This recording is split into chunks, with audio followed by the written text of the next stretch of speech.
En un mundo que parece que está todo mal, ella abre un espacio para reflexionar. ¿Y qué pasó? ¿Qué hay que hacer? Candenomics. Con gente que sabe, hay que imaginar. Entre todos pensemos otra realidad. Venido, sentate a escuchar en Candenomics. Hola a todos, todas y todes. Estamos en un nuevo Candenomics. Tengo el gusto de estar sentada acá con Martín Coan, escritor, profesor universitario. Creo que ya todos y todas lo conocen acá en la comunidad de Delirio. Así que, nada, gracias por venir. Gracias a vos por la invitación. Es una invitación bastante concreta a charlar sobre la actualidad que estamos viviendo con Milei como presidente electo, pero en un mundo que es cada vez más conflictivo, en un mundo que tiene a Trump como presidente electo, donde parece reinar una incertidumbre. Y nosotros en esa incertidumbre global tenemos al primer presidente libertario con el mayor ajuste en la historia mundial. No sé cómo la ves vos. Bueno, voy viendo las cosas con la preocupación de buena parte de la gente con la que uno intercambia pareceres, estados de ánimo, perspectivas. La preocupación está bastante extendida y ahí donde, según los que miden, evalúan, analizan, ahí donde persiste un apoyo ligado a una esperanza, está ligado justamente a una expectativa, y en realidad yo no diría expectativa, una fe. Y esa fe en muchos sectores persisten, lo que no necesariamente habilita que digamos, bueno, hay un sector donde estaríamos, evidentemente vos y yo, preocupados, con malestar por la situación, pero un sector que en cambio, y rondaría el 50%, si uno se remite a las encuestas, que en cambio encuentra unas condiciones mejores. Esos sectores también la están pasando muy mal. Claro. Los que no la están pasando muy mal son los que nunca la pasan mal, que ya sabemos más o menos quiénes son. Pero eso la está pasando mejor que antes. Incluso mejor, exactamente. Pero quiero decir, hay una zona que cabe considerar o asignar una adhesión a la gestión de Milei, que en realidad no es tanto, me parece, posición aprobatoria, sino expectativa por la eficacia que han tenido y siguen teniendo ciertas promesas para suscitar una esperanza. Claro. Pero en esos sectores que tienen una esperanza que evidentemente ni vos ni yo tenemos, en el sentido que consideramos que esto no va a terminar bien, no solo no está transcurriendo bien, no va a terminar bien, pero los sectores que albergan esa esperanza y la siguen sosteniendo no la están pasando bien, con lo cual me parece que son grados de malestar muy extendidos. De hecho, Milei lo dice, ¿no? En su mensaje de cadena nacional, en el aniversario de su gestión, dice, bueno, gracias por el sacrificio, que es conmovedor, porque es el sacrificio de la gente común. O sea, está muy en claro que ese sacrificio que iba a ser de la casta, que iba a ser de los privilegiados, fue efectivamente del ciudadano de a pie, y lo reconoce, y parece algo hasta, no sé si bondadoso, pero es leído por lo menos por esa gente, me diciendo, sí, yo me sacrifiqué, ahora dame lo bueno. Sí. Un subrayado, porque en la transcripción que yo leí, dijo el hombre común: no me parece del todo arbitrario remitirse a la idea del cualunque y del cualunquismo. Porque además estuve leyendo hoy también una nota sobre otro discurso de Milei donde apareció la idea de falange. Entonces, no es que me disponga a hacer transposiciones o traslaciones que serían imprudentes, pero son señales preocupantes en cuanto al imaginario y la terminología. Falange significa falange. Y no es este pedacito del dedo. Cuando uno dice falange políticamente, es otra cosa. Y lo mismo me parece que hubo como un corrimiento hacia el cualunque, que también tiene su correspondiente resonancia, como la tiene cuando hablaron de brazo armado, en el sentido también de que uno se encuentra, uno que le presta atención a las palabras, porque es de lo que trabajamos. Por momentos aparece una idea un poco extraña, o no tan extraña, si uno piensa que hay un mundo, por ejemplo, la literatura, al que parecen obcecarse en mantenerse ajenos, que es suponer que si uno se detiene en estas palabras, o en estos giros, o en estas figuras, está cometiendo el error o la torpeza de atarse a la literalidad de las palabras, como si analizar un discurso supusiese hacerlo necesariamente en clave de literalidad, o dicho de otra manera, como si las figuras, las metáforas, no pudiesen analizarse también, no fuesen también la expresión de un imaginario, de un deseo. Es más, uno podría decir, un imaginario y un deseo traspasan mucho más fuertemente al repertorio metafórico que a la literalidad. Entonces, cuando nos vienen a explicar y supuestamente a tranquilizar, y en realidad uno lo pone más nervioso, que fuimos muy torpes leyendo literalmente, cuando dijeron brazo armado no se referían a armas para matar. Claro, eran los celulares. Son los celulares. Pero vamos a creer. ¿Por qué no, en este caso? ¿Por qué la metáfora de brazo armado? Si no es suponer que las cosas significan solamente en su literalidad. Y que cuando alguien dice, no, te estás equivocando, lo estás tomando literalmente, esto era una figura, como si las figuras no conllevaran cargas fuertes de significación. Justamente, si estabas hablando de los celulares, ¿por qué hablas de brazo armado?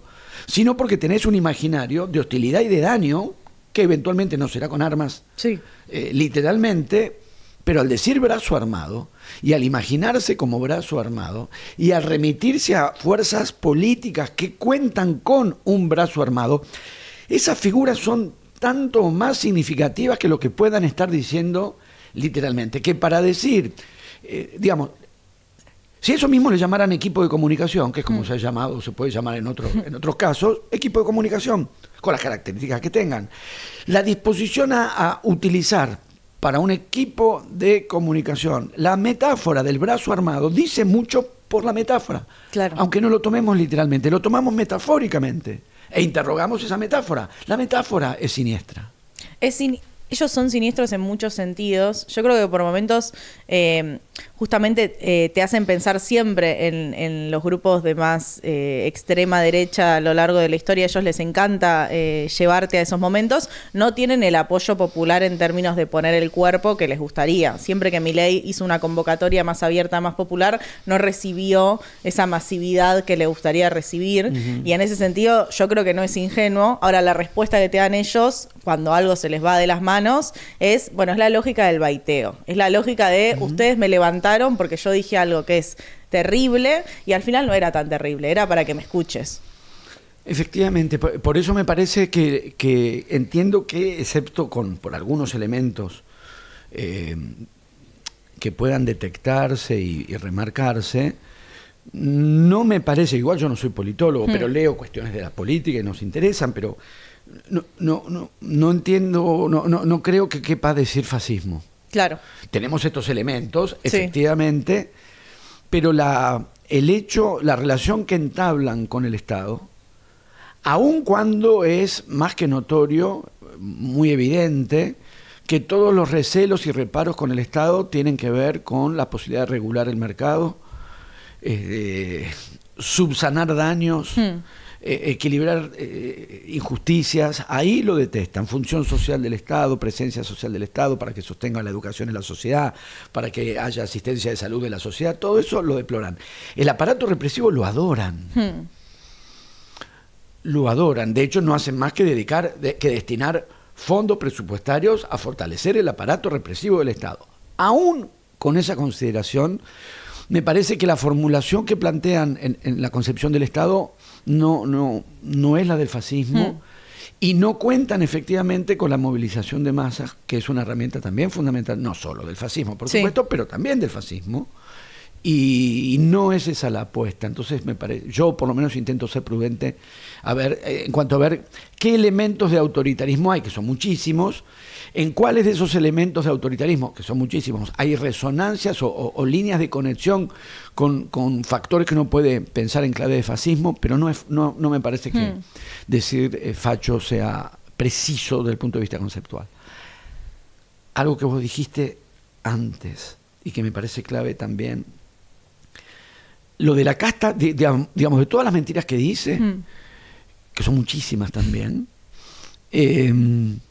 entiendo que la de la casta fue una de las primeras en caer, o cayó muy rápidamente, porque hay otras mentiras que son fáciles de hacer caer, porque si lo razonás, lo pensás, lo revisás, pero acá fue muy patente y muy rápidamente palpable, que más allá de la fantochada de la declaración de la casta, rápidamente se nutrió, porque además no había otra manera de hacerlo. Bueno, lo que se ha dicho, incluso algunos de sus seguidores tempranos desertaron, porque evidentemente, ingenuos ellos, habían creído que la cosa de la casta iba de verdad. Entonces, cuando ven al ministro que fue de Macri, a la ministra de Represión que fue de Macri, a Sturzenegger, que ya lo tenemos visto también, llega Scioli, claro, sí, lo de la casta, Franco, Sí. exactamente, que tiene una función decisiva porque es el único, aparentemente, en condiciones de sentarse, hablar con otra persona y no insultarla de inmediato. Cosa que es necesaria, les está siendo necesaria y les ha sido muy útil a lo largo de este año. Lo de la casta cayó muy rápidamente y la idea de que el ajuste lo iba a pagar la casta, si alguien creyó en eso, la desmentida desde la propia realidad llegó inmediatamente, ni siquiera muy rápidamente, inmediatamente. Pero aún así hay una formulación que tuvo su eficacia, más allá de casta o no casta, lo de la casta no, pero la idea porque él es muy enfático, pero no por eso deja de ser contradictorio y por momentos difuso. En el sentido de que en algún momento lo va a pagar la casta, en otro momento era un sacrificio que íbamos a hacer todos. No dijo siempre lo mismo. El todos también es tramposo, por supuesto, porque hay gente que no solo, como bien dijiste, no solo no está haciendo ningún sacrificio, está ganando fortunas con estas maniobras financieras que hacen, pero sí en algún momento planteó, ahora viene una etapa dura, creo que en el discurso de Asunción, ahora viene una etapa dura, un caso significativo desde el punto de vista de un análisis del discurso político. Alguien que dice, ahora la vamos a pasar mal. Ahora la vamos a pasar mal. Y me parece que acertó en una formulación, en una narración de estructuración mesiánica, que supone que solamente va a haber redención si primero hay sacrificio, y que sin la variable del sacrificio no va a haber redención. De manera que a lo largo de este año, buena parte de la gente que la pasó mal, casi toda la gente la pasó mal, no toda, pero casi toda la gente la viene pasando mal. Pero hay una parte que incluso apreció este año, en este sentido. La pasamos mal, muy mal, horriblemente mal. Pero él lo dijo. Claro.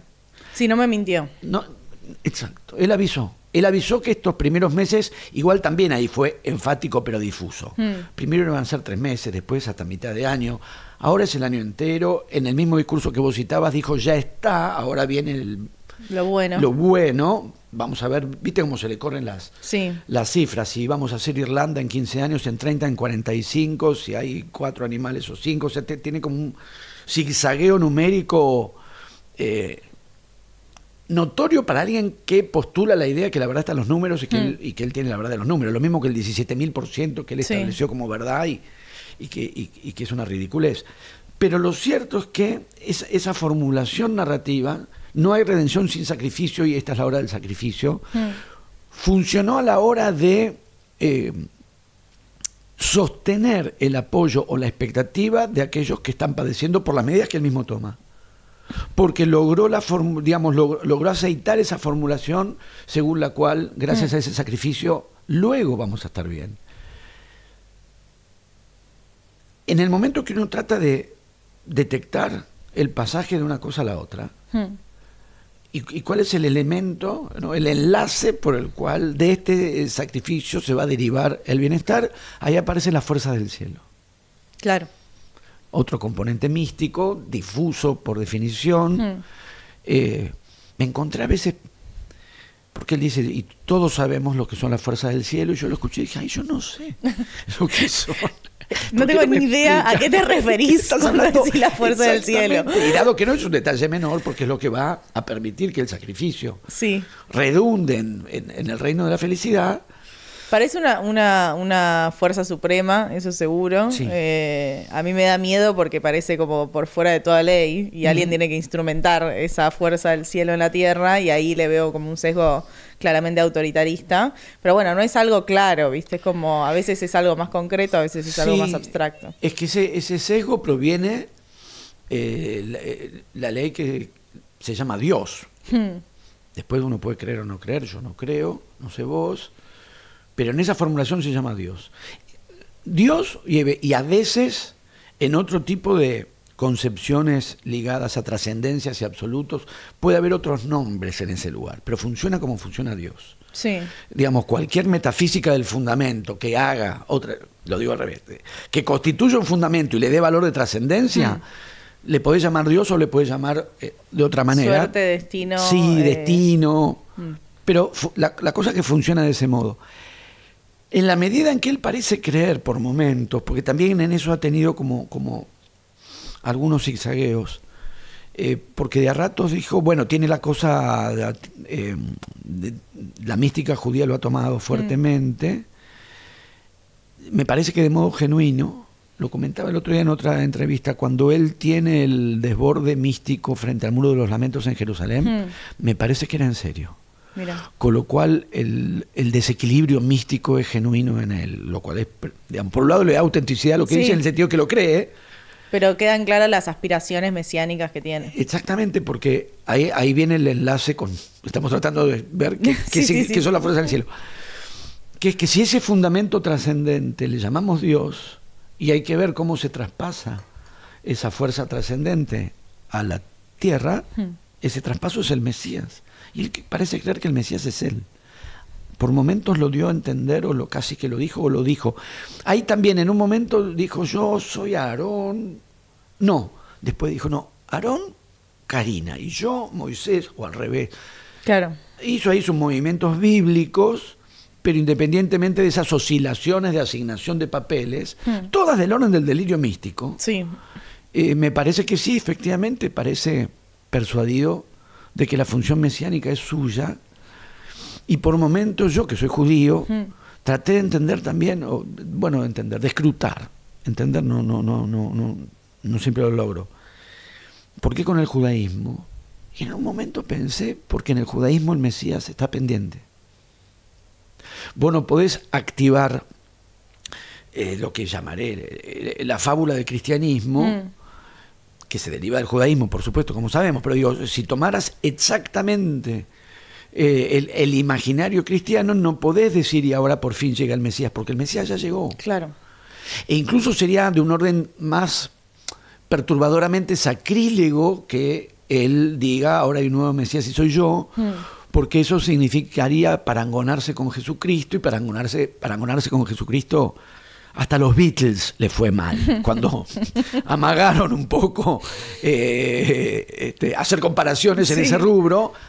A los Beatles les fue mal, con sus propios seguidores, no con los Rollingas, con sus propios seguidores les fue mal. Sí, es demasiado. Es demasiado, pero si te desplazas... ¿A veces en el judaísmo hay espacio para eso? Los judíos, yo mayormente no, y hay días que ni me acuerdo, pero estamos esperando al Mesías. La llegada del Mesías está en el judaísmo está pendiente. Vos podés moverte al interior del imaginario judío con la idea de la llegada del Mesías, porque el Mesías para el judaísmo no llegó. Claro. Entonces me parece que todos estos factores que estamos detectando en su discurso político encajan mejor ahí, porque efectivamente en el judaísmo eso está pendiente. Ahora bien, eso en el análisis de un discurso místico y por momentos rozando o tocando o embutido en el delirio místico, a mi entender. Y no es preciso exactamente participar de todo el paquete de esa concepción mística para que la esperanza que se suscita de eso funcione. Alguien puede decir, la parte de Aarón, sí, me da igual. No sé bien quién era, Moisés, no sé, no, tampoco quiero saber, no sé qué pasa con esa medianera donde lloró, pero la idea de sacrificio, enlace, felicidad todavía está en pie y funciona. Yo también creo que cuando uno ve esas aspiraciones mesiánicas, ve una persona que está dispuesta a dejar todo con tal de cumplir su objetivo. Y eso, en una política que nos tiene bastante hartos en términos generales, porque es una política muy utilitaria, donde parece una carrera para llegar a mayores espacios de poder, pero sin relegar ningún privilegio ni ningún bienestar de la vida propia. Que venga un tipo que te dice, bueno, a mí no me importa porque yo vengo a cambiar todo, y si todo salta por el aire no me importa, dejo mi vida acá. Bueno, entiendo que encante. Sí, efectivamente. Tiene esos ribetes porque además es megalómano. Bueno, para suponerse el Mesías ya el factor de megalomanía está. O sea, decir, de todo lo que estamos acá, Dios me eligió a mí. Bueno, tenés que tener una autoestima alta, sí. Evidentemente la tiene, porque la tiene, y eso alimenta la retórica de lo hiperbólico, favorecida además por los géneros y subgéneros discursivos de las redes y el formato hashtag, que es el mayor ajuste de la historia, el mejor ministro de la historia, el peor presidente de la historia, el mejor presidente de la historia, el más grande ajuste de todos los tiempos de la humanidad.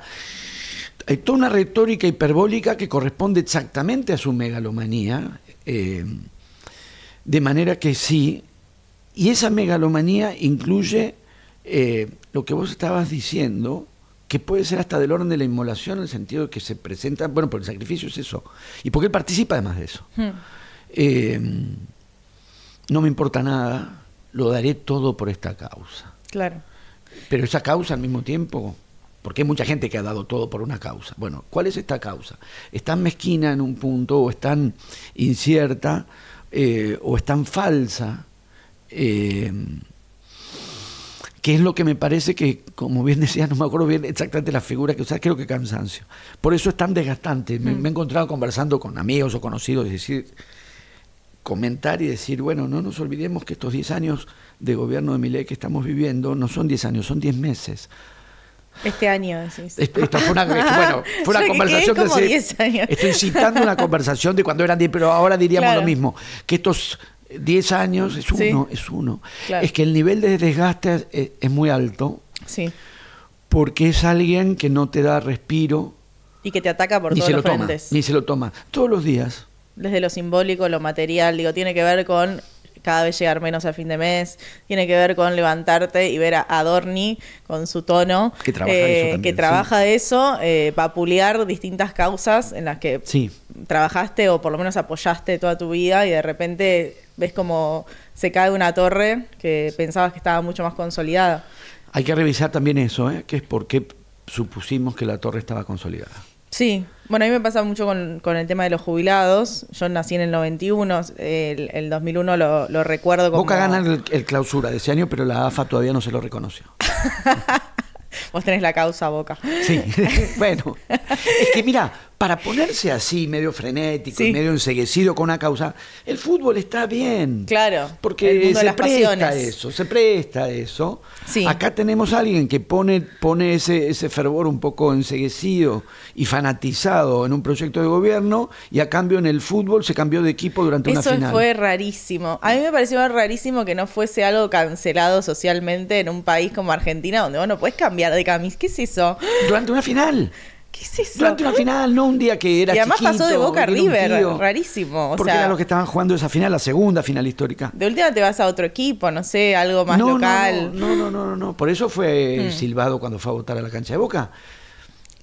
Porque es hincha de River. Bastante bien. El otro día agarraron uno de San Lorenzo en la cancha argentina, no lo trataron tan bien. Y claro, va un hincha de Boca a River, no lo van a tratar bien. ¿No? Bueno, bastante pero volviendo a esto de las torres y de las causas, a mí, no sé, Norma Pla fue una figura que me llamaba mucho la atención, y incluso, no sé, pienso cuando quisieron hacer la reforma previsional en 2017, como para no irnos tan atrás, había todo un rechazo de la sociedad de, con los jubilados no. Porque ya sabemos que los jubilados ganan mal, ya sabemos que los jubilados no tienen todas las condiciones que nos gustarían que tengan, que tienen que enfrentar un montón de dificultades en el sistema de salud. Entonces, como yo sentía que había un acuerdo social de, bueno, con los jubilados no.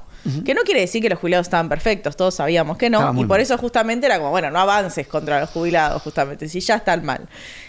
Y ahora no solo le licuaron sus ingresos, sino que directamente les restringen los medicamentos y les sacan directamente la cobertura, los hacen hacer un trámite que es bastante complejo. Y yo no puedo creer la pasividad ante eso. Y la ministra de Represión mandó a pegarles en la calle.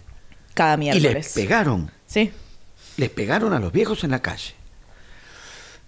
Dos cosas. Una, de que el desgaste ligado también a una política comunicacional orientada fuertemente al hostigamiento permanente de la población. Continuo. Va a veces, digamos, por un lado, anuncios que son medidas concretas. Incluso los anuncios parece más amenaza. Bueno, la amenaza es un subgénero del anuncio. Sí. Tiene más de amenaza que de otra cosa. Cuando hacen un anuncio, en realidad es una amenaza. O amenazan a los docentes, o amenazan a los estudiantes, o amenazan a las personas que están enfermas, o amenazan son amenazas, no anuncios.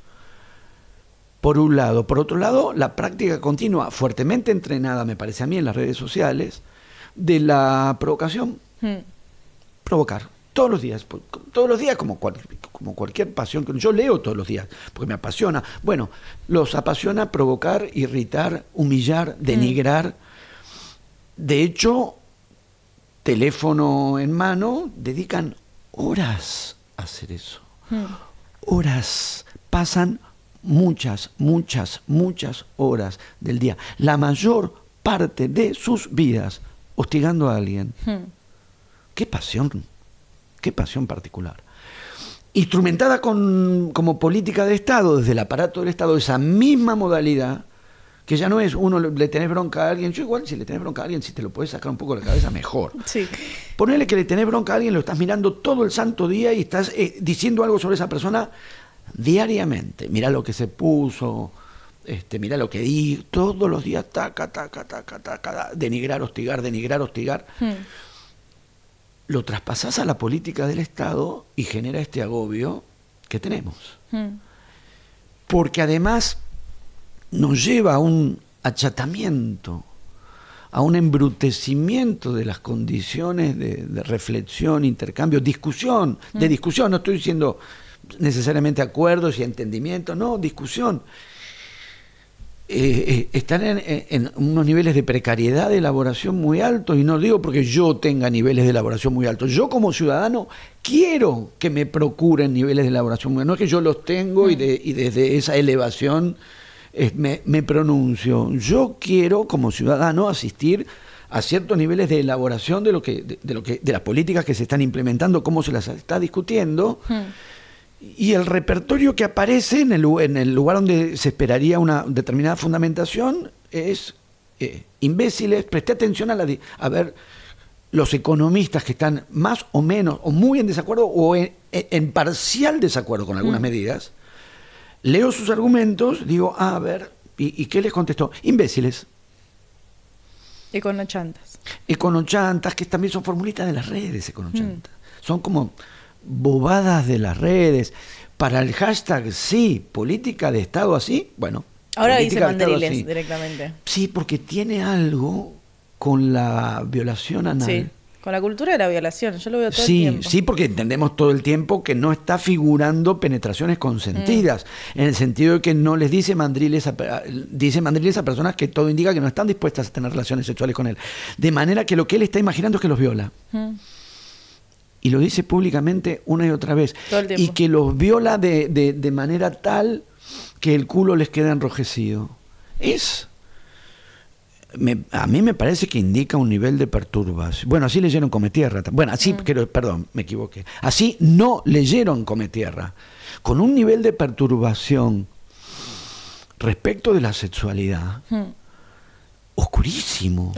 Así que si está todo el tiempo... Sí, todo el aspecto de la sexualidad es generalizado, por eso solo Milei. Es todo su universo tiene un problema con su sexualidad. ¿Cómo no vamos a estar cansados si no hay casi días que nos diga que quiere violarnos analmente?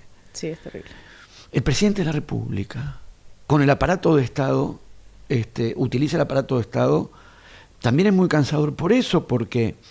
Las fundamentaciones conceptuales suelen ser vacuas, la fuerza del cielo, los héroes son héroes, los héroes de la historia y los benefactores de la humanidad, fraseología muy rudimentaria y finalmente hueca, o violencia continua. Claro. Muy genuina, por otra parte, porque no es la condición del que pasa la violencia. Pero la violencia no es nueva, y la violencia discursiva no es nueva, y la violencia comunicacional no es nueva. Ahora, no es lo mismo pasar a la violencia que habitar la violencia continuamente. Incluso la violencia, cuando aparecía, porque aparecía, y no hay por qué pensar que no debería nunca aparecer. Violencia verbal estoy diciendo ahora. Sí. Aparecía como efecto de una escalada, o con la condición de la irrupción. En una determinada escena la temperatura subía y llegabas a niveles de agresión. O en una determinada escena alguien entraba desde la agresión y por lo tanto irrumpía en esa escena. Que la escena sea continuamente violenta es muy desgastante y es muy frustrante, porque el nivel del intercambio, volviendo a esto, quiero entender cuál es la disputa, yo que no me dedico a la economía, quiero entender la discusión cómo es. Entonces leo el artículo de tal economista, a ver qué dice. Esto falla por esto, tiene este problema. Bien, a ver qué le contesta Mandril. Claro. Entonces, ya te digo, no es que uno se coloca en el lugar de la elaboración sofisticada, porque yo no tengo la más mínima capacidad de hacer una elaboración sofisticada sobre cuestiones de economía. No tengo por qué tenerla, pero además no lo tengo. Pero como ciudadano quiero leer y entender cuál es la discusión de lo que está pasando ahora. Y lo que aparece de un determinado lado es formulitas tuiteras como econochanta, con juego de palabras. Raúl Portal los hacía muy bien y era divertidísimo. Las palabras que inventaba Raúl Portal a mí me encantaban. Lo escuchaba en Radio Continental. Pero no era presidente de la República. Claro. Y hacía un programa de chistes. Pero vos decís que ese hartazgo nos tiene medio dormidos, pensando en los consensos y en esas torres que creíamos que estaban más consolidadas. Me parece que no, quiero creer que no. Me parece que, digamos, si uno piensa en distintas expresiones, pero por ejemplo, yo soy docente universitario, las dos fuertísimas, históricas marchas universitarias, y en un sentido incluso más amplio, marchas de defensa de la educación, indican que no. Y hay muchas expresiones y signos que indican que no. Pero, volviendo a lo que bien decía de los jubilados y la línea que trazaste, Norma Pla 2017 ahora, ya en el 2017 montaron una fábula de las piedras al Congreso, que lograron instalarla con el truquito de que cualquier número parece garantizar una verdad. Entonces establecieron que las toneladas eran 14 y con la precisión del número pretenden irradiar la verdad de lo que pasó en cuanto a tiraron piedras al Congreso. Y la verdad que el Congreso, que está hecho de piedra, tampoco tiene mucho sentido tirarle piedras a la piedra. Era no, la policía. Es difícil de imaginar 14 toneladas. Además, parece que las juntaron, ponele que las juntaron y las pesaron. La policía avanzaba para reprimir. La policía avanzó a reprimir con una fiereza pocas veces vista en los 40 años de democracia, que todavía no eran 40. Con una disposición a dañar y la gente más experimentada, no digo que yo lo sea, en estas manifestaciones, sabe cuándo la policía tiene vía libre, porque antes de producirse la estampida en la plaza, ya había habido un caso de una moto policial que había pisado a uno que estaba en la vereda. Cuando hacen eso es porque tienen vía libre. Claro. Cuando hacen eso, o la actitud de provocación, cuando la actitud de la policía presente en una manifestación no es la pongo comillas, custodia del orden, sino que te miran desafiantes y pegan con el palo en la mano, y te miran y te pegan con el palo en la mano, vos podés deducir, acá hay vía libre para la represión. Y ese día la había, y la represión se desató, y hubo una primera línea que frenó, contuvo la avanzada y permitió el repliegue de quienes nos estuvimos tirando piedras, pero no queríamos que nos molieran a palos, de manera que las 14 toneladas de piedras al Congreso es una mentira absoluta, instalada de todas maneras de un modo quizás irreversible. Ahora, el asunto también es que todo esto tan horrible que vinieron haciendo y están haciendo, el modo en que empobrecen a los jubilados, no solo a todos, pero digamos, estamos hablando ahora, estamos tomando lo de los jubilados. el cinismo de sacar cuentas que indicarían que ganan más cuando están notoriamente peor y lo saben. Cinismo, burla, provocación, empobrecimiento, represión, quita de medicamentos. Es una suma de elementos que uno dice, bueno, lo que vos decías. También es cierto que todo eso transcurre en esta primera curva, en esta curva ascendente del primer año. El 2017 no lo era. Es verdad eso. En esta curva ascendente del primer año, digo, quiero creer que el 30% que lo votó, al 56% ya sabemos cómo llega.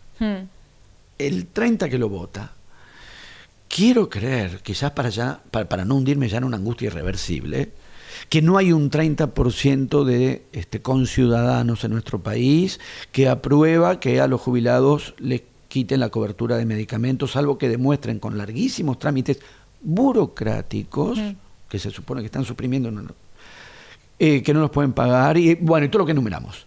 Quiero creer que no hay un 30% de argentinos que dicen quítenle los medicamentos, y si salen a protestar, péguenles. Claro. Quiero creer que puede haber un núcleo que sí, porque hay gente que es así, pero que no es un tercio de nuestra población, y que lo que pasó en este año es que todas estas medidas feroces y salvajes, implacables, combinadas con el cinismo de más burlarse, no solo de hacer daño, después divertirse con el daño que han hecho, no involucra al 30% que lo votó, sino que es una porción mayoritaria de ese 30% está esperanzada en que las cosas mejoren, y por eso lo sostiene, y por eso sostiene el apoyo o una esperanza, y que si puntualmente se dice, pero le pegaron a los viejos, no, bueno, pegarles a los viejos está mal.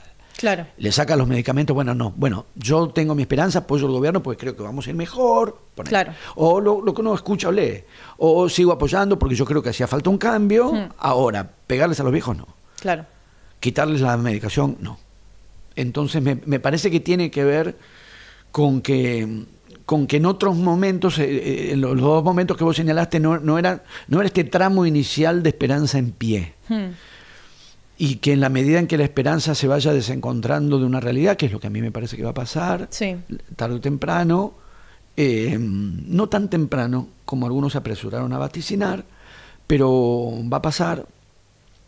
No tenemos un 30% del país que diga que se mueran los viejos. Yo quiero creer que no. No le des los medicamentos y que se mueran. Total, ya no producen. Claro. Total, ya no producen dinero. No merecen vivir. No, quiero creer que no hay un 30% de argentinos que respalda eso. Hay algo que cambió, o por lo menos yo tengo esta idea de que hay algo que cambió en la pandemia, y te llevo más al plano general, ¿no? Porque justamente se tomó esas decisiones en un montón de países europeos que tenían que decidir a quién darle un respirador y a quién no. Y ganó esta idea más productivista de la vida, de bueno, vos ya no sos parte productiva de la sociedad, por ende tiene prioridad quien está en esa edad todavía.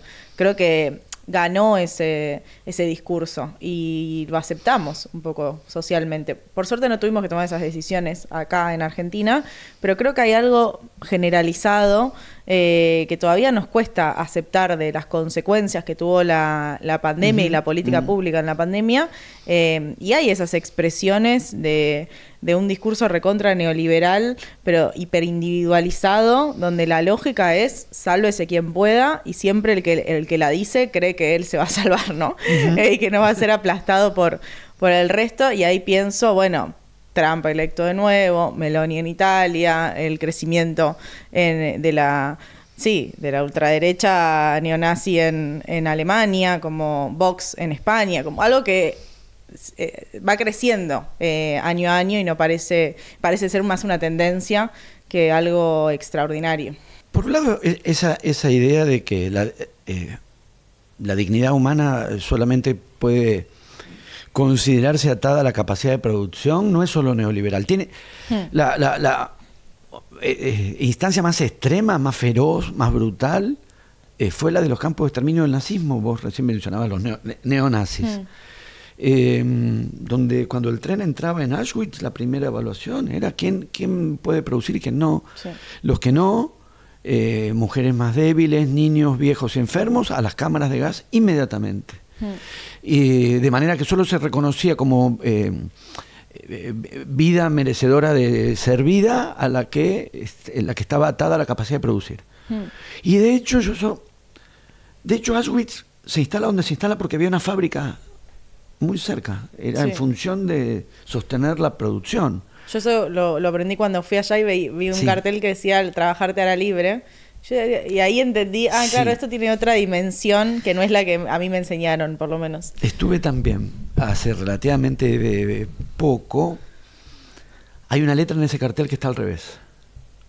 Luis Sagasti, que es un gran escritor y un gran observador y alguien que conecta extraordinariamente su poder de observación con su poder de escritura, se detuvo en eso. Hay una letra que está al revés, creo que es una B larga. Quiero decir, no es solo el neoliberalismo, hay marcas y en los libros que hay allá atrás hay muchísimas referencias de qué supone reducir la condición y la vida humana a la capacidad de producir, o sea, de generar dinero. Y solamente a eso, no es que subestimemos o desestimemos eso, no estamos hablando de algún idealismo metafísico, más bien lo contrario, pero esa reducción feroz que impide pensar que hay aspectos valiosos en la vida y que no se miden en valor dinerario, no, insisto, sin nunca subestimar esas variables que son las que garantizan un piso de dignidad para la vida, pero justamente son las que están quitando, son las que por un lado implementan ese criterio y al mismo tiempo están quitando como decíamos recién, medicación para no morir. Pero efectivamente, si ya no van a producir, ¿por qué no irían a morir? El ejemplo que puse es como un ejemplo de máxima, no estoy, como decir, es la escena más fuerte y más fuertemente nítida respecto al dispositivo. No estoy parangonando una cosa con otra porque aquello no tiene parangón y no debe tenerlo. Era solo una referencia extrema para partir de ahí, como hace uno cuando camina en un pasillo y no ve bien, viste que tocas un borde y el otro borde y con eso más o menos te acomodas. Es solo por eso. No estoy parangonando una cosa con la otra.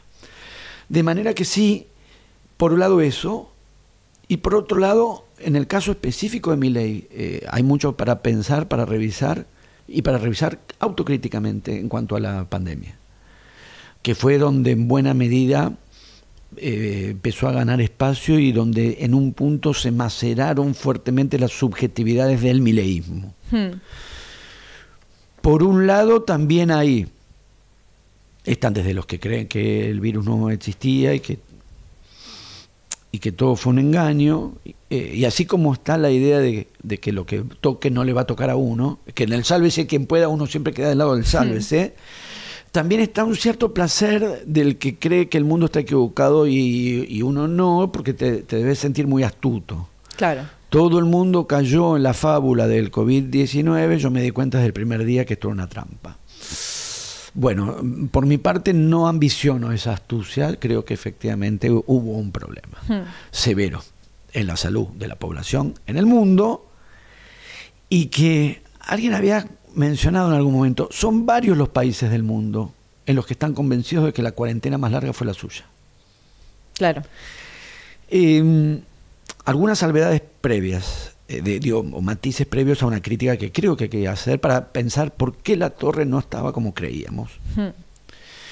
Pero no estuvimos 2 años encerrados, como uno escucha que se dice.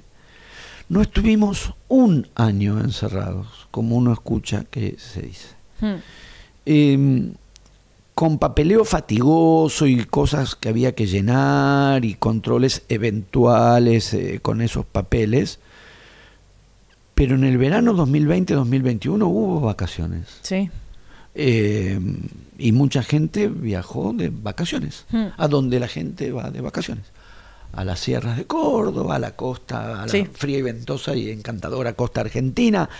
No estuvimos encerrados en enero, febrero, diciembre del 2020, enero, febrero del 2021. ¿Cómo se instala el año de encierro? ¿Cómo se instala él? Nos tuvieron encerrados 1 año, 2 años, un año.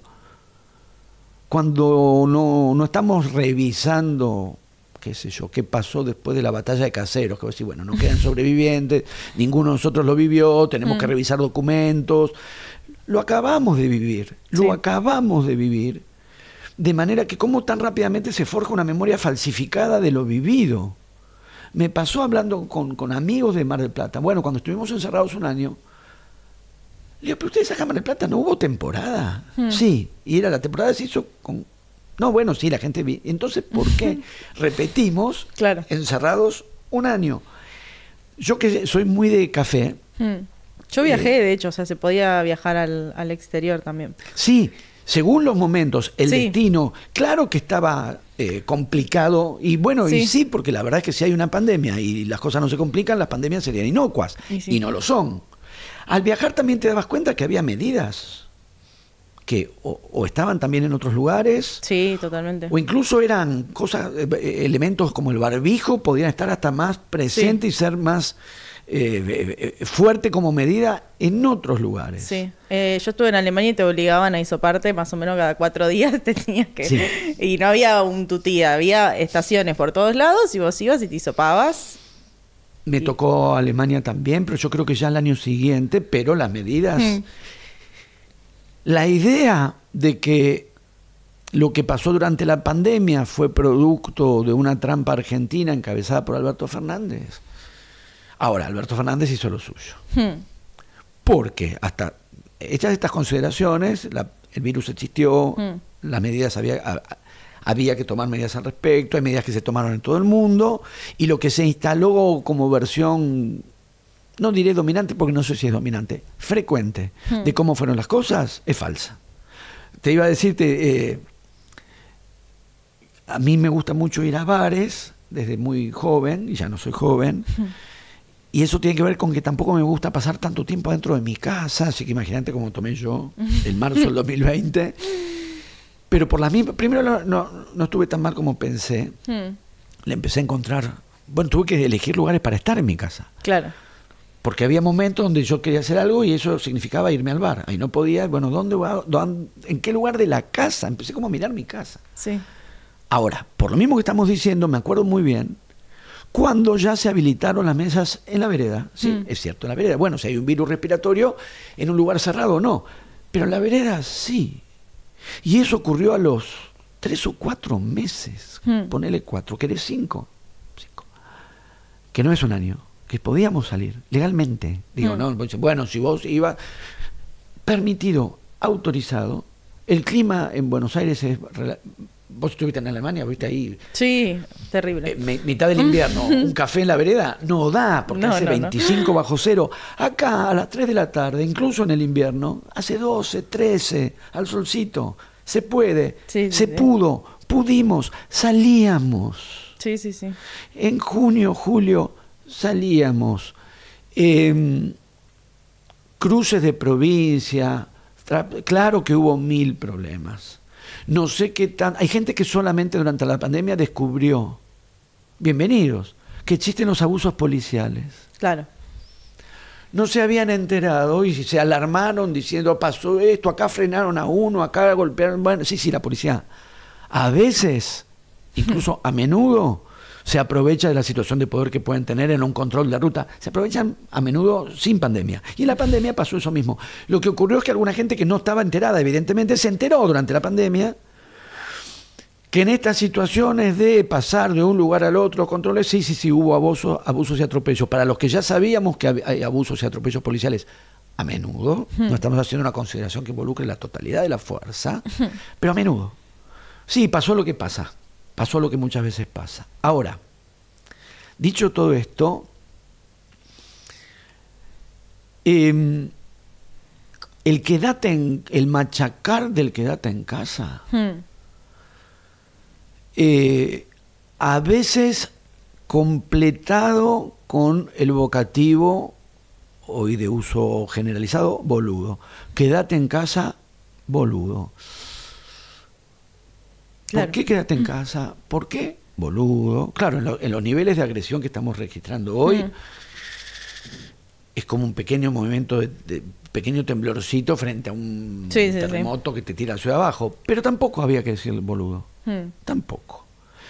Cuando los científicos, con todas las vacilaciones del caso, porque también uno advierte como una necesidad, yo lo advierto porque la necesidad yo también la tengo, de aferrarse a certezas, yo conozco y leo con mucho interés las teorías de la zozobra pero a mí me gusta saber. Sí. No, pero no se sabía. Muchas cosas, demasiadas. Y los científicos no sabían.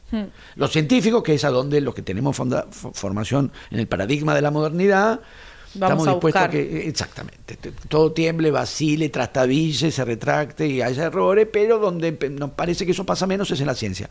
Y la ciencia es la que decía, no sabemos cómo reacciona este virus, estamos estudiando. Claro. Pero en un momento sí se estableció, y ese momento fue relativamente pronto, Sí.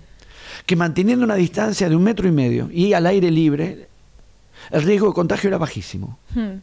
Muy bajo, realmente muy bajo. Barbijo, 1,5 metros de distancia, aire libre. Se podía. Lo dijo la ciencia. Comillas, ¿no? ¿Por qué hostigaron como hostigaron a los runners? Claro. Porque uso la palabra que quedó como cristalizada en ese momento.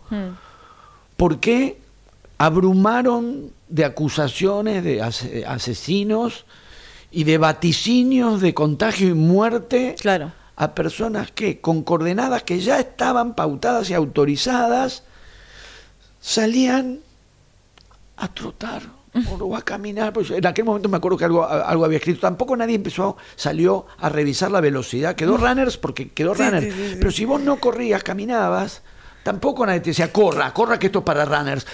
Pongámoslo en otros términos, podía salir a dar una vuelta un rato. Sí. Gente que o vivía sola. Sí. O en un monoambiente. En una casa compartida solo. sin nada. O vivís solo y necesitabas ver a alguien, o vivías con alguien y necesitabas estar un poco solo. Déjalo que salga a dar una vuelta a la plaza. Sí, obvio. A 1,5 metros, a 2 metros. Sí. No. Hubo machacar continuo. Y hubo un desacople entre lo que se decía y lo que, no solo lo que pasaba, lo que de hecho se autorizaba. Claro. Porque el quédate en casa se seguía diciendo cuando uno ya salía legalmente, no estoy hablando de fiestas clandestinas, legalmente. Yo cuando iba a tomar café a la Orquídea, iba legalmente, las mesas estaban en la vereda y yo iba a tomar café. Y mientras tanto la tele decía, quédate en casa. Claro. No, quédate en casa no. A tomar un café en la vereda se puede, y a leer. Se puede. Claro. Se puede salir a caminar en la plaza, a evitar aglomeración, no se amuchen, pero se puede. Seguías diciendo quédate en casa. Los medios y el Estado. Con lo cual terminaron generando este agobio de limitaciones que no eran necesariamente tales en la realidad de lo que vivíamos. Y en algunos aspectos sí lo fueron. Yo trabajo en la universidad, ya lo dije. Se tardó muchísimo en volver a clase. Sí. Y ya no respecto de los runners, porque uno puede decir, otra vez le llamo runners. El que trota al aire libre, las clases son en un lugar cerrado. Pero cine ya había. Claro. Y el cine también es en un lugar cerrado. Cine ya había. Teatro ya había. Y en la facultad no podíamos ir a las aulas.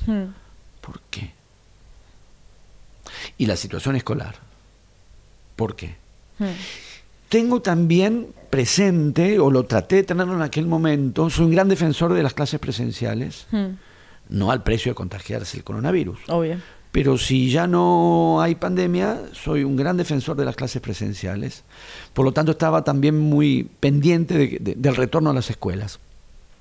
Por ahí decían, en Alemania ya están las escuelas.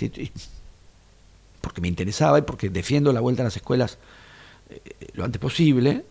Y decía, ¿cómo resolvieron el problema del docente taxi para no sobrecargar el transporte público?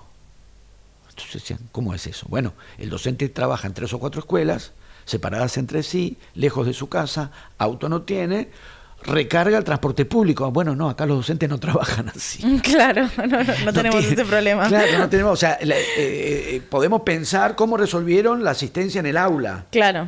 Y en la sobrecarga del transporte público, ¿cómo lo pensaron? Porque acá los docentes en general se mueven en transporte público y tienen varias escuelas y tienen que ir de una a otra porque los sueldos son horribles, ya lo eran en aquel momento. No era tan simple la ecuación de cuándo hubo vuelta a clases en tal lado o en tal otro, porque no era solo cómo acondicionamos el aula, es cómo no recargas el transporte público, porque nuestros docentes muy a menudo no tienen auto, no tienen para ir en remis. y trabajan, porque los sueldos son bajísimos, en 3, 4 y hasta 5 escuelas. No obstante, sí se alargó, y a veces se alargó retóricamente. Según parece, porque las encuestas decían que eso medía bien. Error guiarse de ese modo y perder el contacto con la realidad del fastidio de la gente, que evidentemente no advirtieron, y además como si la gente no cambiara de opinión repentinamente. Incluido uno, ¿no? Que en un momento sí, bueno, basta. Basta. Entonces el martes me dijeron, ¿te parece? La media, bueno, sí, porque y el jueves, sí, bueno, basta, déjame ir a tomar café. Entonces, todo esto sin mencionar, pero ahora lo vamos a mencionar, el cumpleaños de Fabiola. Sí, fue terrible. En Olivos. Que fue contrastar todo eso con que ahí sí había un cumpleaños. Yo en aquel momento creo que también había escrito, ¿por qué no lo hicieron? Si Olivos tiene unos jardines, yo a veces viajando en el tren, si voy parado, queda por arriba la parecita. Tremendos jardines tenés, ¿por qué lo hiciste adentro? Sí. Hacelo afuera y a 1,5 metros. Y a todos abrazados. Sí, todo, terrible. Todo. Las ventanas cerradas. Vos decías, todo, ¿qué? Claro. Vos me estás diciendo que me tengo que cagar de frío y vos tenés la ventana cerrada. Esto se ha dicho y porque es notorio, porque es ostensible, pero entre las trampas narrativas que nos hacen suponer que hemos vivido lo que en realidad no hemos vivido, o que hubo limitaciones que en realidad no hubo, igual hubo limitaciones, y en algunas, aunque sea retóricamente, fueron más lejos de lo necesario, como hostigar a los runners, y además esa fiesta ocurrió. Y hubo un mal manejo de una cantidad de situaciones. Agrego una que me parece que también incidió. Yo tuve la posibilidad de seguir trabajando, la posibilidad y la necesidad. Quiero decir, insisto, defiendo las aulas a rajatabla. No estoy de acuerdo con hoy en día traspasar el dictado de clases a los teléfonos y las computadoras. No le quiero llamar clases virtuales, que me parece que es darles una sofisticación que no tienen. Es dar clases por computadora. Es dar clases por teléfono, porque los estudiantes muchas veces la siguen en el teléfono. Dar clases por teléfono me parece que atenta contra la calidad educativa.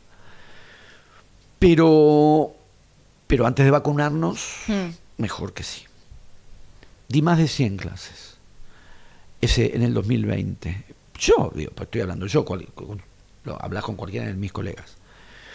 ¿Eso significa que no hacía falta volver a las aulas? Sí, había que volver a las aulas lo antes que se pudiera. Eso significa que, no significa más que esto que estoy diciendo.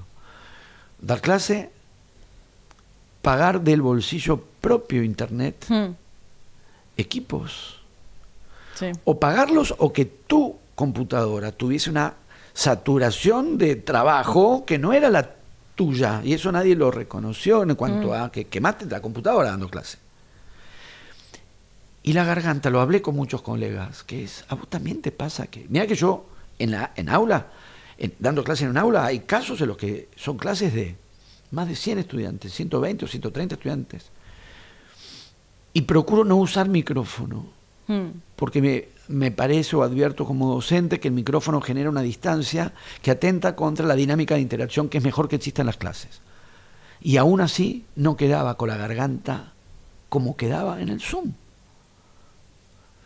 ¿Será por la misma razón por la que mi abuela cuando hablaba por teléfono levantaba la voz, que sabía que la otra persona estaba lejos? Decía, no hace falta, abuela. Porque ¿será por eso que uno le grita al Zoom? No lo sé. Pero el esfuerzo fue grande. Ahora bien, el esfuerzo fue grande, pero mis ingresos de estos trabajos, otros no. Conferencias, ferias de libros, todo eso, no, mis ingresos no quedaron intactos. Pero una base se sostuvo. La docencia, ese ingreso se sostuvo. Y en muchos otros casos, vinculados con el Estado, el ingreso estaba asegurado. Tomar la palabra para alentar los cuidados sociales ante la pandemia, sí. Objetar ciertos descuidos que podían poner en peligro a la gente, sí. Verduguear al que sale a rebuscársela porque no da más. Verduguear. O porque necesita hacer una changa. Y es que en un momento no das más. Y vos tenés el sueldo asegurado. ¿Cómo le levantás vos, con tu sueldo asegurado, el dedo al que salió? No ya la discusión, que igual en esa yo me enganchaba, en todas yo me enganché. Algunas cosas que estoy diciendo las fui acomodando en mí, no que yo la tuve, que mis reacciones fueron inobjetables. varias macanas, pero lo estamos pensando desde hoy. Ya no era del orden de la gente que mucha gente cree que se respira por la boca y no por la nariz, por ejemplo, lo descubrimos esos días porque el barbijo lo ponían por acá. Sí, pero si vos tenés el virus por la fosa nasales, sale. O subítelo o sacátelo, pero esa medianía nunca esa cosa intermedia no la entendí. El otro día, ahora, porque alguien se ve que estaba con gripe o con algo, no importa qué, lo volví a ver, que es la persona que viene por la calle con el barbijo y cuando entra al local se lo saca. Que es el imaginario bufandesco para no, la bufanda, vos la tenés en la calle y te la sacás cuando entras. El barbijo es al revés, en la calle no, adentro sí, bueno, este tipo de cosas con las que estuvimos largo tiempo, pero un punto que me parece que lleva a la relación entre pandemia y cómo se maceraron las subjetividades de Milei, que obviamente son muchos factores. Obvio. Estamos tomando uno.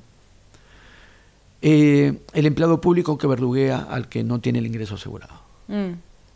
Claro. ¿No será uno de los factores que hoy pesan en la hostilidad, en cierta hostilidad muy marcada hacia los que trabajamos en el Estado? Quizás no tan ligado con un imaginario anarcoide, digo, pues me sigo guardando la palabra anarquista para Kropotkin. Este imaginario anarcoide no tendrá que ver también con, no ya con que algunos, bueno, trabajás, no vas, tenés tu sueldo. Con algo de revancha. Y hubo un verdugueo.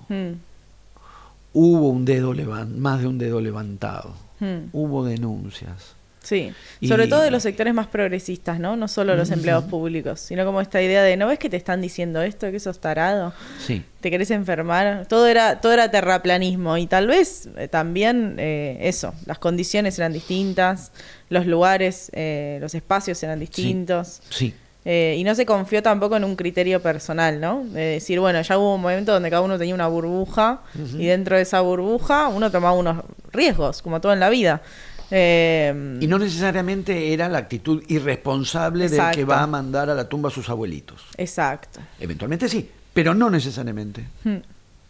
Sí, eso... Y me parece que eso, prolonguemos la metáfora que propusiste, fueron factores de humedad que fueron comiendo los cimientos de esa torre. Que en un momento sí se torció bastante porque los cimientos estaban muy carcomidos. Claro. Fue, ahí también, o sea, fue muy hostil en un punto. Sí, fue hostil. Deja vivir, deja contagiar y mandar, no, pero salir a caminar. Cuando los científicos dijeron sí. Sí, y yo también lo pienso en términos de la rebeldía, de decir, todos parecíamos muy obsecuentes con lo que se decía desde el Estado. Entonces yo también entiendo en las juventudes esta cosa de, bueno, ¿por qué tanta defensa de la línea esa? Es lógico que la cuestionemos, es lógico que uno se quiera medir un poco en esa línea y todos estábamos, no, Ginés dijo, y después cuando empezaron a salir los escándalos, el vacunatorio, la foto, era como vos estuviste ahí defendiendo una postura que ni ellos... Yo el vacunatorio no lo tengo tan claro en el sentido de que obviamente estoy en contra de cualquier tipo de acomodo, privilegio, etcétera. Sí. En ese momento también había una campaña muy fuerte, incluso una denuncia por intento de masacre, no me acuerdo, una de las denuncias de Carrió. Porque la gente, o sea, había una avanzada muy fuerte contra la vacunación. Y estaba más bien la idea de cómo persuadir a la población de que se vacunara, porque había una avanzada fuerte de esto es veneno, esto es un experimento, no nos vacunemos. Y no estoy hablando de los terraplanistas, dirigentes políticos que lo estaban planteando abiertamente, y algo que realmente se percibía como llegaron vacunas, se van a vencer y la gente no está decidida a ponérselas. Eso no justifica ningún vacunatorio VIP, no, pero era el contexto. Ahora, podemos incluso ponerlo en este plano, que es no ya la discusión entre lo permitido y la transgresión. Prefiero yo dar la discusión, esto no estamos discutiendo, estamos intercambiando, pero démosla o consideremos el asunto no en la relación lo permitido y la transgresión, sino al interior de lo permitido. De lo que ya estaba permitido porque no había riesgo. Por eso los ejemplos que yo pongo no son, bueno, los pibes, ¿qué querés? Iba a decir una grosería. Se juntaron a una fiesta, si no, hace un año que está acá adentro. Bueno, ven, yo mismo lo acabo de decir mal. Hace un mes y medio que está acá adentro. Igual a cierta edad, un mes y medio, urge. Y sí. no tengo muy claro cuáles podrían ser mis propias consideraciones en la dinámica, lo permitido y la transgresión. No lo tengo claro. Creo que tengo un poco más claro la cuestión al interior de lo permitido, que es ¿por qué se sancionaba lo permitido? Claro. Sanción social, sanción discursiva, a veces sanción efectiva de lo permitido. Entonces surgió, como bien dijiste, en sectores de lo que se llama progresismo, un gustito por el vigilanteo que hizo daño a los cimientos de nuestra ya tambaleante torre. Surgió un gustito de vigilanteo. No es que yo la tuviese clarísima. En esto la tuvo mucho más clara en mi hogar, donde igual estábamos ella y yo. Mi mujer, porque a mí me nació un poco eso. Ah, mira. Y claro, y te dijo, che, ¿qué onda? ¿Qué estás vigilanteando al vecino? Sí. No llegué, claro. no llegué a tanto. Claro, había no un llegué. número de denuncias. Yo decía, ¿cómo vas a denunciar a tu vecino? Pará.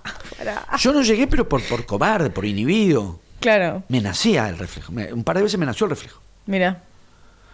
Y lo fui mucho de lo que estoy diciendo, porque estamos obvio. a fines del 2024. No es que yo en 2020... Total.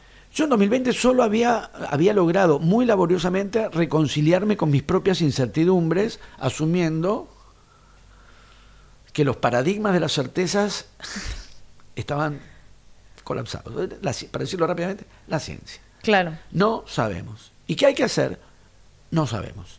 ¿Se contagia por contacto en lo que yo traigo? ¿Hay que pasarle la bandina? No sabemos. Por las dudas pasale. Por las dudas pasamos. Y los zapatos que estuve pisando, los zapatos... Pasale por la duda. Bien, no sabemos. Tú empezás con la duda, dejo los zapatos sí. Y cada uno después calibró. Obvio. Los zapatos no, la lavandina. Yo después le tomé como un gusto a la lavandina. Al bombero loco.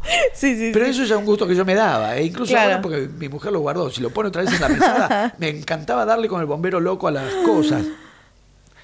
Pero había una zona de incertidumbre. Sí. Ahora, con esa zona de incertidumbre, por momentos se llegó a pensar incluso por la angustia que nos puede llegar a dar hoy recuperar lo que supuso la zozobra de que no se sabía.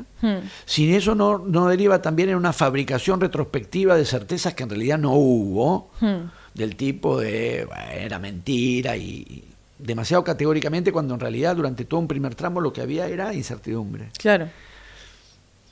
Pero sí, hay muchas cosas para revisar muy autocríticamente.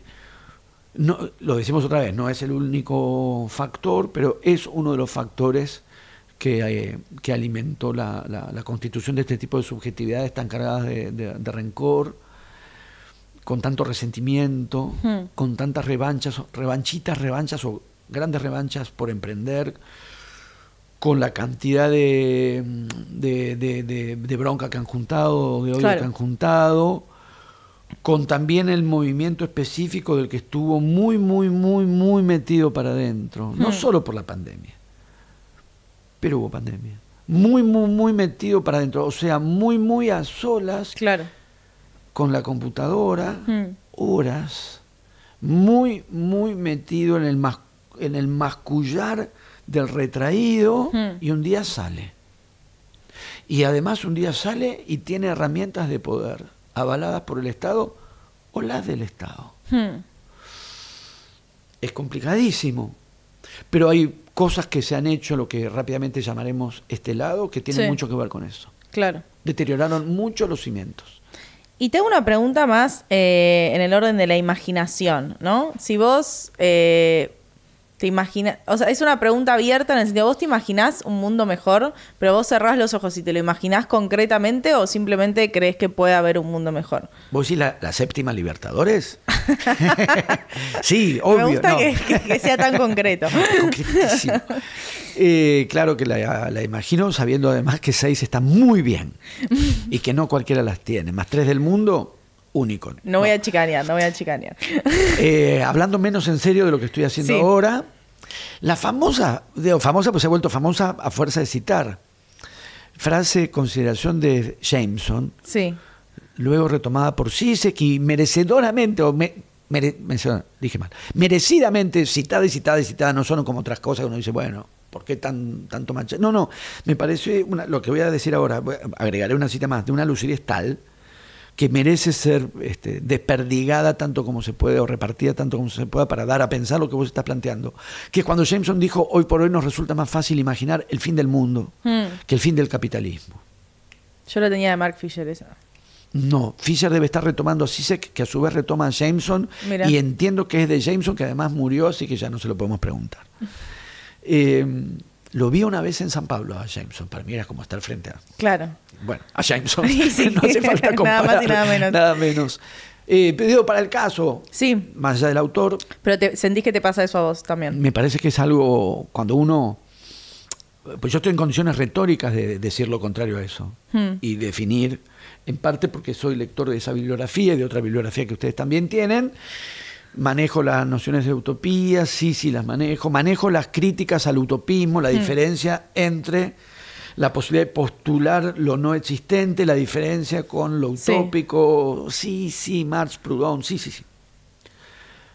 Lo puedo articular conceptualmente. En el estado anímico y en la relación de mi estado anímico con el de la época, me pasa eso que dijo Jameson. Me es más fácil imaginar que lo que pasó en Chernobyl pasa en 3 o 4 lugares al mismo tiempo, o que Putin le dicen te quedan 3 meses de vida, entonces dice, si me quedan 3 meses a mí, adiós. Mi frase ayer se la dije, estuvimos con mi mujer comiendo tarde porque fuimos a escuchar a Fito Páez. Lindo. Y al lado se pidieron milanesa a caballo con papas fritas. Le dije, si a mí me queda un día de vida, voy a comer eso. Ahora no puedo porque lo voy a sufrir 3 porque pasaría días. a ser mi último día de vida. Claro, sería al revés. Convertiría mi día en el último día de mi vida. ¿Qué te habías pedido vos? Necesito la comparación de platos. ¿Qué te habías pedido vos? No, fue medio mustio. Era muy tarde. Hoy me levantaba temprano. Ni merece. Mi plato es el que comí recién acá en El Motivo. Ok. Bife y papas fritas. Eso sería lo mío.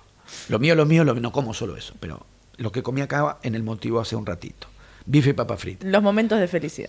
Con una idea mis ideas de equilibrio. Mi mujer me hizo así. Sí, bife y papa frita no parece muy lejos. Porque tengo la premisa autofabricada de que es un solo frito por vez. Entonces, como es bife, pueden ser papas fritas. Si es milanesa, no, entonces puré, ¿por qué? Claro. Mi mujer allá anoche me dijo, ¿qué cosa? Comés para la mierda, me dijo. Ya, debe tener razón. Pero milanesa, más papa frita, más huevo frito. Claro. Ahora, esto yo, que no tengo ninguna significación. Putin ya sí tiene más significación. Sí. Sí, me es más dado pensar que se encarajina. Claro. Y empiezan a volar los misiles y se contamina la atmósfera. Incluso cuando aparecen observaciones o textos, hace poco había leído... ¿Ay, el de quién? Que no por nada aparecen fantasías a lo Elon Musk de nos vamos a Marte. No solo fantasías, financiamiento, plata, inversión puesta en nos vamos de la Tierra. Exactamente. Que es algo que aparece también yo no soy muy de series, pero la pandemia me cambió bastante en eso. No soy nada de series. Bueno, sí, veía Kojak, que vos no sabés ni lo que es. No. Una serie cuando yo era chico. Starsky Hodge, tampoco sabes lo que es. Una serie cuando yo era chico. Lo que hoy entendemos por series, pero con la pandemia un poco incorporé, y con mi mujer incorporé. La que se llamaba No mires arriba o algo. Don't Look Up, la de DiCaprio. Termina también así. Sí. Los poderosos del mundo se suben a una nave. Y adiós. O sea que son fabulaciones, imaginarios ligados a que la Tierra se vuelva inhabitable. Y esos imaginarios están hoy efectivamente más presentes. Aún para uno, estamos hablando ya no de la convicción o de la posición política que uno asume, sino del clima de época que uno respira. Claro. Sí, me parece que estamos más cerca de la navecita esa que va a un lugar de dinosaurios anaranjados y rojos y amarillos. No ves en los movimientos que de un mundo sin explotación, de justicia climática, feminismo. Bueno, a mí me cuesta decir esto porque estamos en un año muy complicado para esos movimientos. Pero bueno, Milei dice que nada de eso es, así que bueno. Nada de eso chiste, pero... Así que algo de eso debe ser. No, y una organización de las relaciones de producción de manera que no haya explotación del hombre por el hombre ni de la mujer por la mujer. Sí. para decirlo muy, muy rápidamente y concentradamente, como un núcleo de lo que podríamos considerar que va a ser posible que todas esas otras condiciones encuentren también mejores posibilidades de desarrollo, condiciones ideales de desarrollo. Y viste, la formulación de que los ricos son benefactores de la humanidad, eso obviamente me resulta infinitamente ridícula y del orden de la ignorancia más brutal.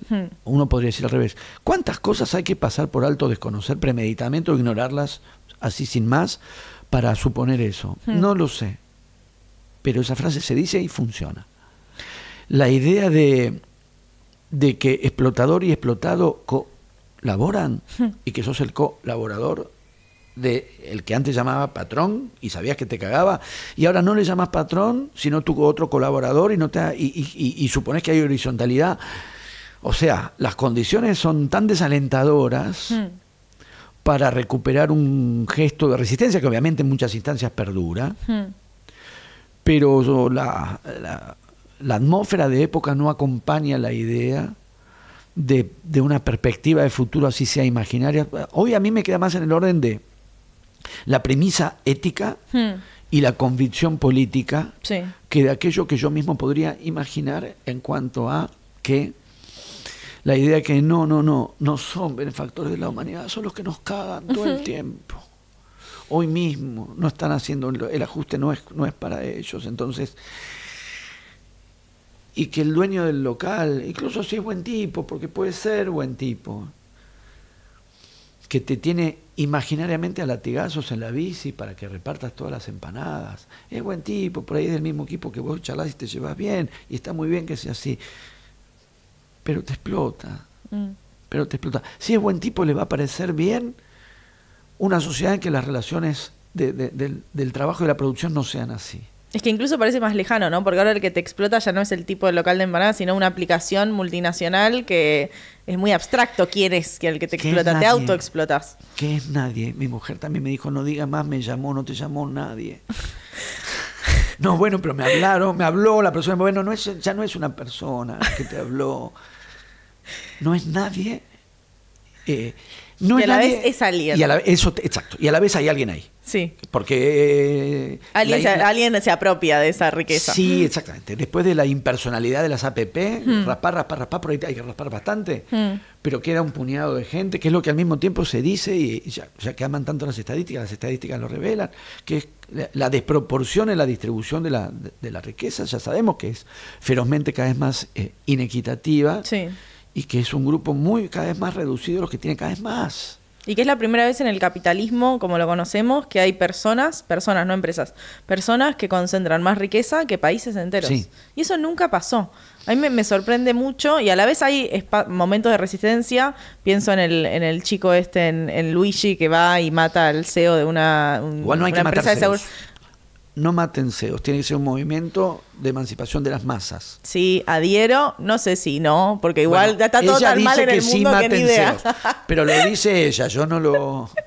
yo digo movimiento político de emancipación de masas. Adhiero, pero digo, como que también los fenómenos de concentración tan personales generan esto. Pero bueno, sí, o sea, nos parece mal, pero lo entendemos perfectamente. Exacto. Y claro, porque a la vez...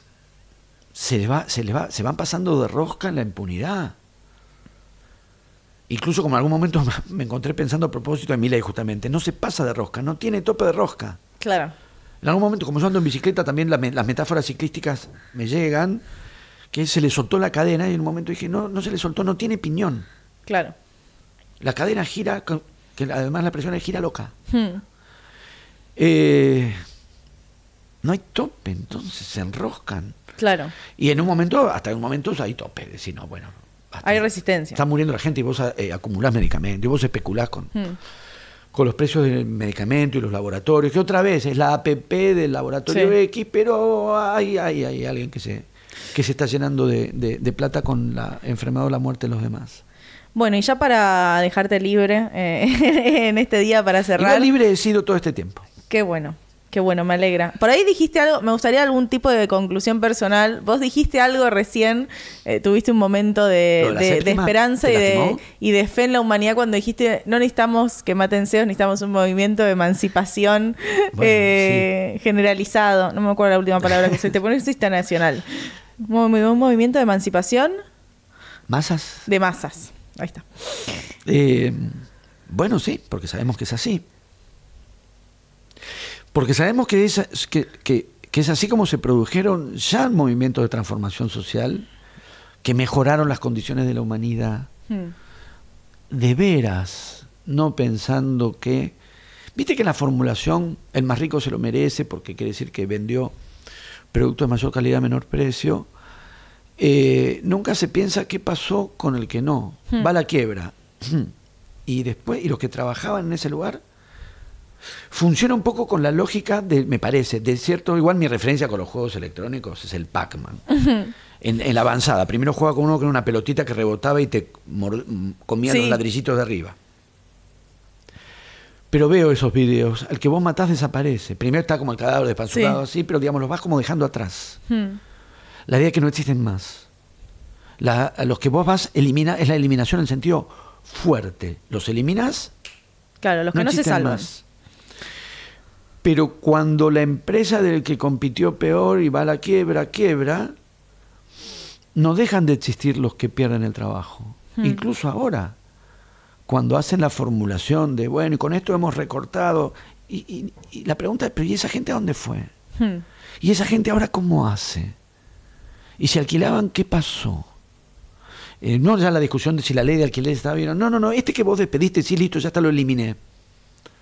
Eliminaste el puesto de trabajo, efectivamente, y la persona, que no queda eliminada como el juego electrónico, que vos pasás al siguiente nivel, y los cadáveres que despanzurraste en el nivel 2, en el nivel 3 empieza limpio.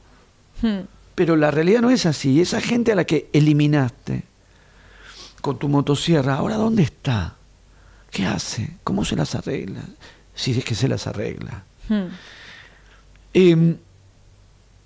Cuando pensamos en serio en los procesos que han permitido transformaciones en las sociedades, que mejoraron la calidad de la vida de las personas y no esta sarta de mentiras y finalmente un poco bobadas que se proponen o que se esgrimen y cuya falsedad la palpamos cotidianamente, sobre todo para los que pensamos que no va a venir una redención donde seremos otra vez la primera potencia mundial.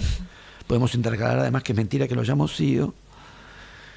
Sí, la Revolución Francesa no se hizo con la participación activa de las masas populares, aun cuando no fueron los sectores sociales que más fuertemente quedaron beneficiados por ese movimiento revolucionario, pero esa revolución fue así.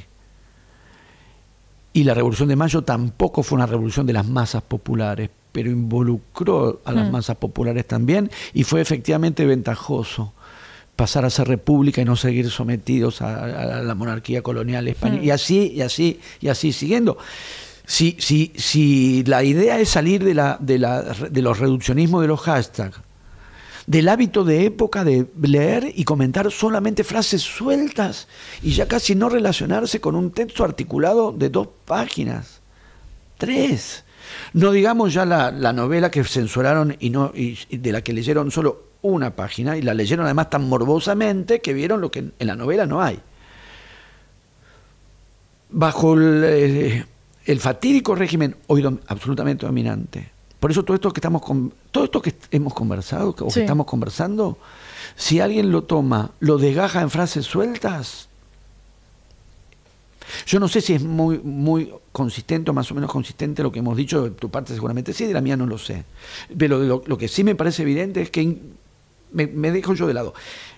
Aún el más consistente de los discursos es fácil de vulnerar en la medida en que siga predominando la lógica de no lectura de la frase suelta, fácil de deformar, fácil de falsificar, frase suelta comentada por el que no sabe a qué pertenece esa frase. Claro.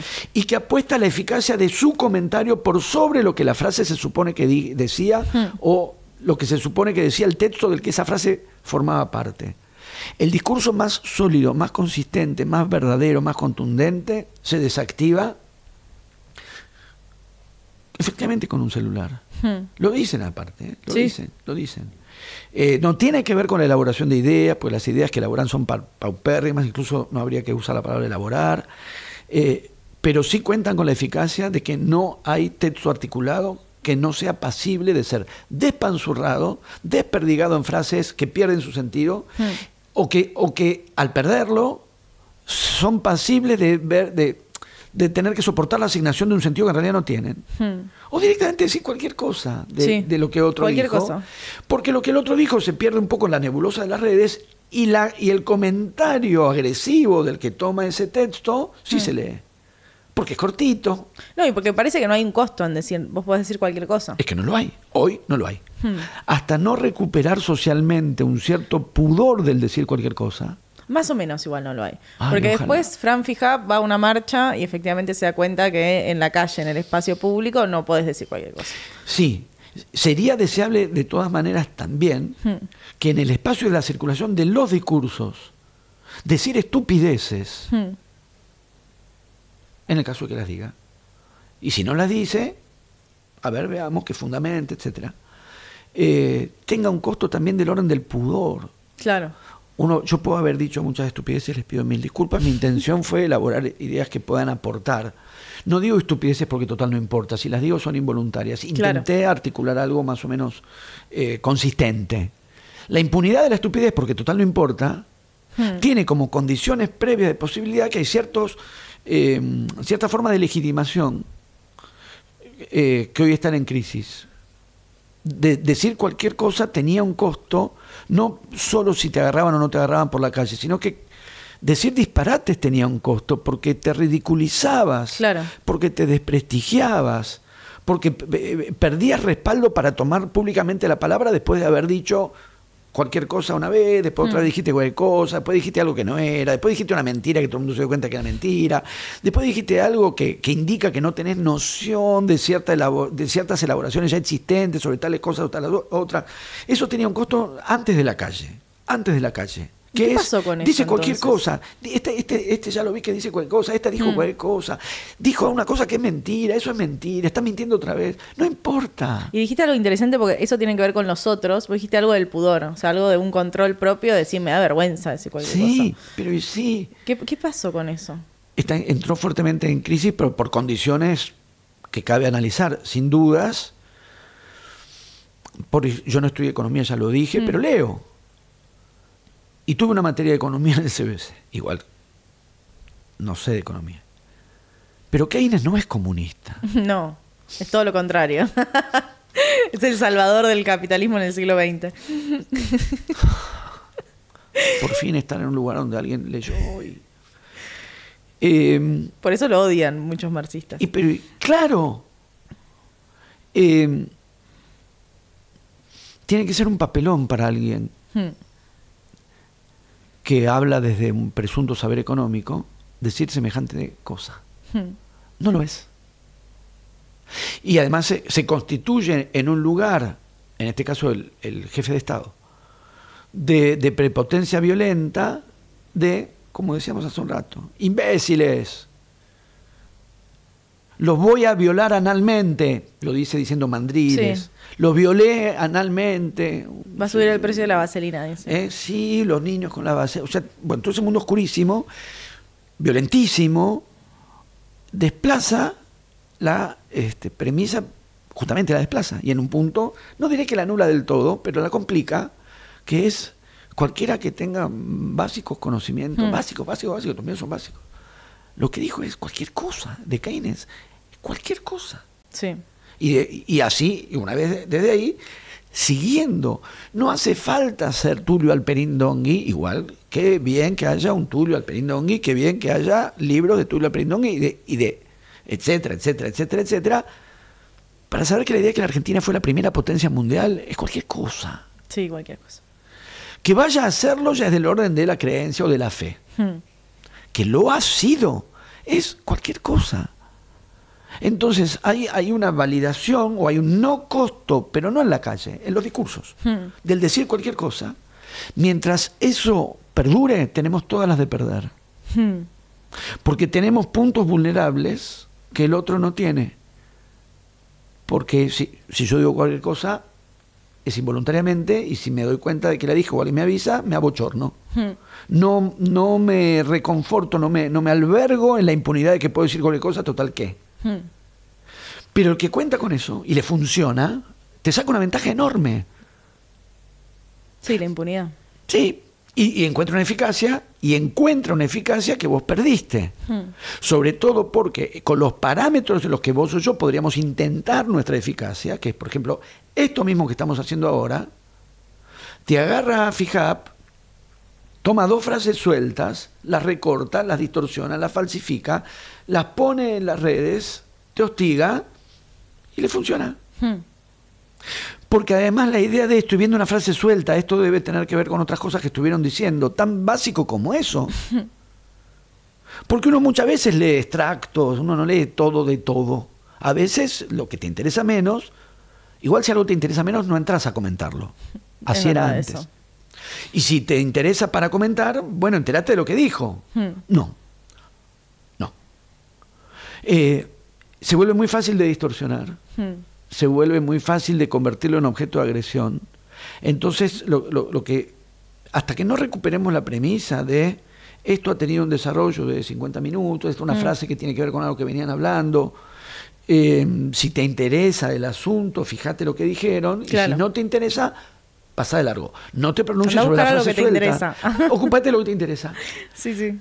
No te encarnices con la frase suelta, porque muy suelta además, no como el aforismo, que nace suelto. Desgajada de aquello que le da sentido. Iba a decir fácil, era fácil, ahora se volvió dificilísimo. No podés saber si el episodio de sexo oral en una novela está propuesto como incitación y recomendación, o como una escena deplorable que la novela condena, sin leer la novela. Lees la página sola. Sí, no tenés contexto.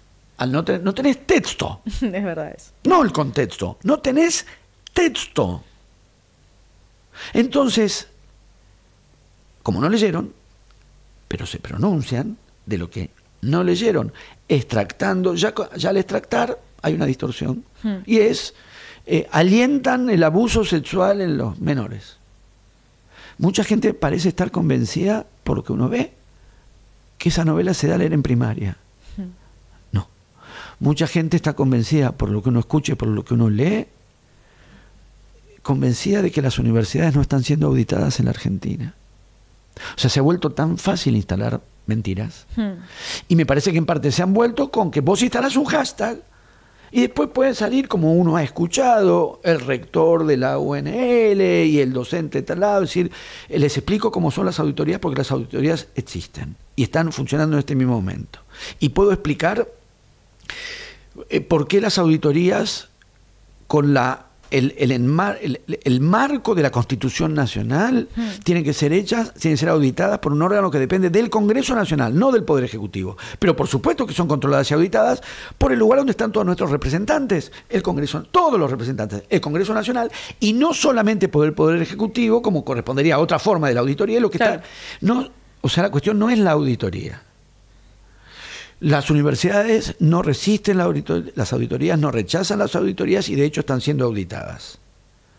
Esto que yo acabo de decir puede ser recortado, se pone hashtag docente Cuca, porque además no saben ni qué pensar, no importa. Docente Cuca defiende sus curros. Claro. Y vienen 1200 insultos. Si no recuperamos las premisas de que uno está desarrollando una serie de ideas, no en los 7 tomos de En busca del tiempo perdido, por ahí son 2 páginas. Y que por lo tanto esa frase suelta, 2 páginas o 50 minutos de conversación. Y la frase esa suelta no es suelta, ha sido soltada no del contexto, del texto. Y por lo tanto, si te interesa, o sea, si te vas a pronunciar, fíjate lo que la persona estuvo escribiendo o leyendo, porque si no te volvés muy fácil de engañar. Va a ser muy fácil engañarte y que creas que la novela Come Tierra promueve el abuso. Claro, no la leíste. Y creas que las universidades no quieren ser auditadas. Claro, no leíste o no escuchaste. Pero como lo que predomina predomina, no más que eso, no menos que eso. Es una voluntad de ejercer violencia. Yo creo que lo que se llama posverdad me parece que en parte por lo menos tiene que ver con eso, que es, quizás ni siquiera están midiendo si esa frase que están leyendo es verdad o no, simplemente detestan al que la dijo. Y les sirve como argumento para... Argumento es mucho decir. Motivo para descargar su odio. Sí. Entonces no quieren ni siquiera discutir lo que dijiste, quieren agredirte. Porque si quieren discutir lo que dijiste, deberían ir más allá de la frase suelta, enterarse de lo que dijiste y entonces discutir. Claro. Para agredirte basta con la frase, basta con ninguna frase. Porque por ahí ponen el video y no miran ni el extracto. Y cuando vos ves los comentarios de los artículos periodísticos, la gran mayoría, y por momentos casi la totalidad, y en algunos casos la totalidad de los comentarios agresivos, son sobre el título. Porque no han leído más que el título. Claro. O, por ejemplo, es muy fácil distorsionar algunas de las cosas que yo las dije porque vos me las preguntaste. O sea, son respuesta a una pregunta. Pero si vos recortás la respuesta y le quitas la pregunta, ya estás falsificando o distorsionando lo que el otro dijo. O sea, estás construyendo una escena de una iniciativa de pronunciamiento, lo que no tuvo iniciativa de pronunciamiento, fue respuesta a una pregunta. Armé un poco imaginariamente un ejemplo que creo que funciona, que viene del fútbol, que es donde yo pienso muchas cosas. Juegan, no pongamos nombres, así no te sentís mal. El equipo A contra el equipo B y es el clásico. Sí. El domingo van a jugar A contra B. Conferencia de prensa del técnico de A. Le pregunto a un periodista, ¿querés ganarle a B el domingo? ¿Le querés ganar a B? ¿Qué va a contestar? No. Sí, claro. ¿Quiero perder? ¿Quiero empatar? Contesta sí. Titular, le quiero ganar a B. Claro. Como quitaste la pregunta a la que se le dio esa respuesta, vos podés decir, bueno, lo dijo, pues yo le pregunté si le quería ganar, contestó que sí, entonces yo puse le quiero ganar. No. Extractar, quitarle la pregunta y ponerle quiero ganar, le das un tono de desafío, de petulancia, de que no tuvo. Que no tuvo. Ante la pregunta, ¿le querés ganar? Solo puede contestar que sí, que no es lo mismo que tomar la palabra para decir que le quiere ganar. Para lanzar algo que suena a desafío. Mientras no logramos restablecer los parámetros de cómo se entiende lo que alguien dijo o escribió, y recuperemos la idea de que por lo menos la discusión política transcurra en esos términos, tenemos todas las de perder, porque nada de lo que escribamos y nada de lo que digamos está preservado de la máquina de deformación de poner tu cara o la mía, media frase, y tirarte para que te insulten. Yo quería que cierres con la parte más arriba del movimiento de masas y vos acabás de demorar. Las esto masas. Un domingo. Es una frase muy peligrosa para decir un domingo a esta hora. Mirá, bueno, no, sí, eso ocurrirá en la dinámica histórica. Digamos por qué. No, hay que reconocer la situación para poder cambiarla. Es el primer paso. También es verdad, y es que en realidad no solo es verdad, es cada vez, estoy tratando de... Es cada vez más verdad que las condiciones sociales objetivas que vuelven, no diré inexorable para no ser tan decimonónico, indispensable, urgente, un movimiento de lucha en las sociedades para que la vida se pueda vivir con dignidad, las condiciones que atentan contra eso no solo perduran, sino que se han agravado profundamente. Y ahí donde sabemos que los movimientos de masas en realidad se producen dialécticamente, trabando su conflicto contra esas condiciones de explotación y de degradación. Y esas condiciones no han hecho sino agravarse. Por lo tanto, sí, ocurrirá. Vos sos joven, lo vas a ver. Eso era lo que quería escuchar. Yo lo que voy a ver es la séptima libertad. Bueno, muchísimas gracias por este espacio. Espero que disfruten de estas reflexiones, que puedan ver todo el capítulo entero y que la sigamos en comentarios. Así que gracias. A vos.